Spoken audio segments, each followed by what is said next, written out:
They get embarrassed, 123-90. And they don't even have to get on a plane. They're just going to drive on home. They're going to maybe look at some insurance policies, get 15% off at Geico, and they'll drive on back to their houses in Talking Stick Ranch or wherever they live, because this was awful. I mean, they were the number one seed in the NBA. They had 64 wins, best record, best home record. And they didn't show up in Game 7. And Luka Doncic took advantage. Look, to put it in perspective, Luka Doncic had 27 points at halftime. The Suns had 27 points at halftime. The big three for the Suns at the half, 6 points on 1 of 15. Chris Paul and Devin Booker finished 7 of 22 for 21 points.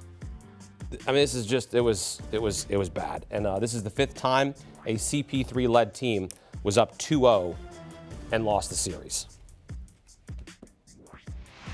All right, so welcome in former NBA Coach of the Year, Avery Johnson. As a player, helped the Spurs win an NBA championship in 1999. Avery, I don't really know what you want to say other than, was this the worst Game 7 performance that you've ever seen? Yes, absolutely. Under the circumstances, especially for a number one seed, I'm baffled. I was texting with some of our CBS Sports HQ colleagues throughout the game, and I'm speechless, Hakeem. I picked the Suns to win this series before the series started in 7 games, but living here in Dallas, I can feel the streets. I can feel the energy from the fans. It's just amazing. But let's talk about this. Whenever you talk about a 180 player is somebody that shoots, 90% from the free throw line, 40% from the three-point line, and 50% from the field. The Dallas Mavericks, they basically were 200 players. They shot 56% from the field, 48% from the three-point line, and 100% from the free throw line. That's what you call advancing to the next round. That was beyond amazing. Give the Mavericks credit for their offense, but also you got to really look at the adjustment Jason Kidd made in terms of trapping Devin Booker when he had the ball to start this game. Not only trapped him, but sometimes he triple teamed him. So a weird game. Mavericks offense was incredible, but the Dallas Mavericks stout defense, it was phenomenal. Yeah, I mean, look, the analysis, you can look at the box score, right? And you can see how bad it was.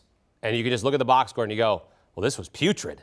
I mean, you look at the big three of DeAndre Ayton, Devin Booker, and Chris Paul, combined 9 of 27 for 26 points. 3 players, 3 of their star players combined for 26 frickin' points, Avery. I mean, and I say that with emphasis because that can't happen in an NBA regular season game, let alone a Game 7 to go to the Western Conference Finals. That can't happen, especially if your coach is the Coach of the Year in Monty Williams. And even more than the points, you know how we talk about James Harden? It's not just the points. It's the attempts. And what happens when you don't get enough attempts, you're not ready to play. When you don't get enough attempts, you're fatigued. You don't make any adjustments. You don't have enough counters to go to when they take away plan A. Whenever 3 players of that magnitude only attempt 27 shots, or if Chris Paul and Devin Booker, if they're only 1 for 7 from the three-point line, I have a significant problem with that. Something didn't equate. Something is not adding up, especially when you have 2 days off in between games. All right, let's give some credit here to Dallas because Luka Doncic, he once again showed up. 35 points, 10 rebounds, and then he gets 24 from Jalen Brunson and 30 from Spencer Dinwiddie. And look, we can go back to the trade deadline, right? They shipped Kristaps Porzingis to Washington, overcome Spencer Dinwiddie, Davis Bertans. I mean, that's almost changed this makeup of the team, literally and figuratively, in terms of what Luka Doncic has gotten in terms of support. I mean, that has been an absolute turning point in the season, and now it pays dividends in a Game 7 to head to the Western Conference Finals. I think we may have some sort of listening device, Hakeem, in my house. because I was just telling my wife sometime around halftime when the Mavericks were up by 30. The Mavericks won this game in the first half, by the way. The game was over. But I told my wife, I said, wow, what an incredible job that the Mavericks management did in terms of two moves. One, they hired Jason Kidd, which was a good move. And then two, they also traded Kristaps Porzingis because he and Luka just couldn't connect. And now you see this team who hadn't advanced past the first round since 2011. Now they're in the Western Conference Finals. And Spencer Dinwiddie, who came along with Bertans in that trade for Kristaps Porzingis, had 30 points and has been incredible. And here's the last one I'll say. The Mavericks would not be here without Jalen Brunson. Because if you remember that first round against Utah, when Luka was out those first three games, Jalen Brunson, Dinwiddie carried. So a lot of awards need to be given out for the Mavericks advancing to the Western Conference Finals. And there was something that stuck out in particular to you in the third quarter, a defensive breakdown that you saw. What was it? Wow, we had a situation here in the third quarter when the Suns trapped Luka. But when the Suns trapped Luka, here it is right here. So watch this trap with Chris Paul and Devin Booker. Stop. So now look at Devin Booker and Chris Paul. They don't know who's rotating out of the trap. So then it allows Jalen Brunson to be left wide open on the backside. Look at these guys. Now, once this ball is passed, somebody needs to rotate. They're looking at each other like they're both superheroes, but nobody rotates. Give Luka credit. This is what you call a hockey assist. Luka gets rid of it, and then they make one or two more passes, and then it's over with. But that sums up that sums up the Suns' night on defense. If the Mavericks were in that situation and they were trapping Devin Booker, then their rotations were on point and they executed their rotation at an elite level, unlike the Suns. Excellent breakdown there. Excellent breakdown there in the third quarter. That was good that you saw that, because that certainly basically described what this game looked like for Dallas and for Phoenix. Yeah, it was exactly the summer. You show this. This is the breakdown of what happened.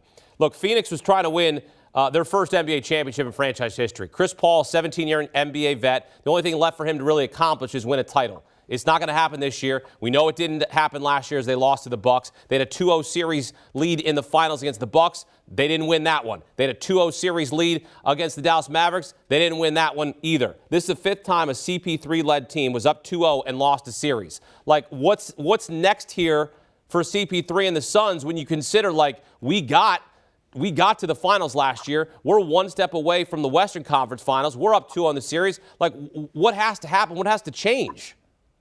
Well, unfortunately, for the time, man, Chris Paul is 37, and there's no turning back the clock. He can't really dominate series anymore. He'll give you a game here, a game there, sort of what Al Horford did for the Boston Celtics. Al Horford had a game, where he had 30 points and he played well, and then Jason Tatum and Marcus Smart and Jaylen Brown, those guys went to work, and they got some significant contributions from the supporting cast. Unfortunately for Chris Paul with this team, when he's not on his game, then Devin Booker has to score 40 or 45. DeAndre Ayton, who I thought should have been playing for a contract, he came up short. And Cam Payne was out of the rotation. Cam Johnson was sporadic. Mikal Bridges couldn't make a shot. So this is a situation where this team is built for Chris Paul, heavily dependent on Chris Paul and Devin Booker to score, a combined 60-plus points in games like this. And I just don't think Chris Paul is at that stage of his career where he can consistently score the ball. He can distribute, but can't consistently put up points. And Phoenix has got a long look in terms of going back to the drawing board and see what's next for them in terms of this roster. Yeah, it's a season in what could have been. You win 64 games in the regular season, 32-9 at home.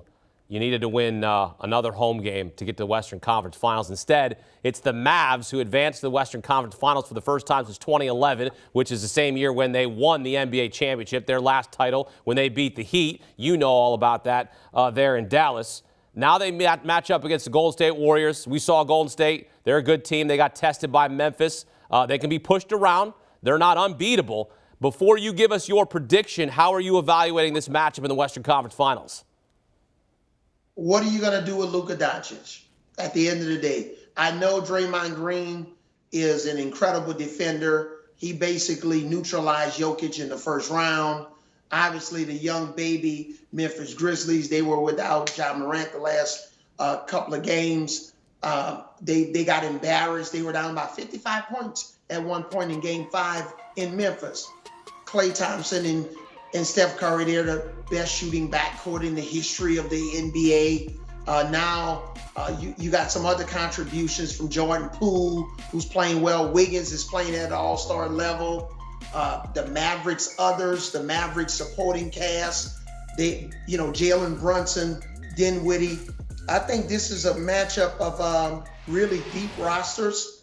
And you have, Steve Kerr coming back after being in the health and safety protocols. Jason Kidd, who's now got his third chance. He's had an opportunity to coach, the Nets, and he was there with Giannis early days of Milwaukee. So he's probably learned some more, and then he was an assistant with the Lakers. So this is going to be a highly contested series. I'm excited. I'm excited as a fan, not only as an analyst for CBS Sports HQ, to be able to analyze this series and watch how the trends of each game and from game to game, what adjustments each coach is going to make. All right, time now for your Geico 15-second statement, Avery. What do you got? What's your prediction? Who's representing the West in the NBA Finals? Wow. My bold prediction, the Dallas Mavericks, they're going to go to Golden State and get a split in these first two games. And then they'll go back and forth. But Dallas is going to end up in Golden State for a Game 7. It's not going to be a repeat performance of this Game 7 against the Suns. But the Dallas Mavericks will represent the Western Conference in the 2022 NBA Finals. Book it. Mavs in 7. Meantime, the Suns embarrassed in Game 7 against the Dallas Mavericks. Avery Johnson calling it the worst Game 7 performance he's ever seen. Breaking it down for us here on CBS Sports HQ. Avery, thanks. Do you want a sports network that delivers everything that matters about the game? The highlights, the picks, the instant analysis, no yelling, no fake debates, no politics. Hit the subscribe button and never miss a moment.